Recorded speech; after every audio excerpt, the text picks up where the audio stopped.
ఉద్యోగులకు పేరుకుపోయిన వేల కోట్ల బకాయిలు చెల్లింపులకు ప్రభుత్వం బడ్జెట్లో నిధులు కేటాయించాలని ఆంధ్రప్రదేశ్ ప్రభుత్వ ఉద్యోగుల సంఘం అధ్యక్షుడు కేఆర్ సూర్యనారాయణ కోరారండి.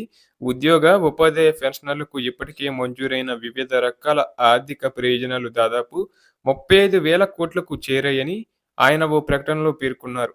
ఇంకా మంజూరు కావాల్సిన వేతన సవరణ, 4 విడతల డిఏ, సరెండర్ లీవ్లు తదితర ప్రయోజనాలు అంచనా మరికొన్ని వేల కోట్లు అని తెలిపారు.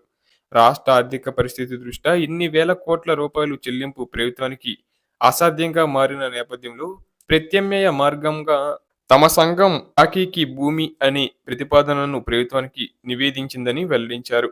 వేతన సవరణ కమిషన్ నియామకాన్ని వెంటనే ప్రకటించాలని, మధ్యంతర భృతి ప్రకటిస్తూ బడ్జెట్లో నిధులు కేటాయించాలని కోరారు.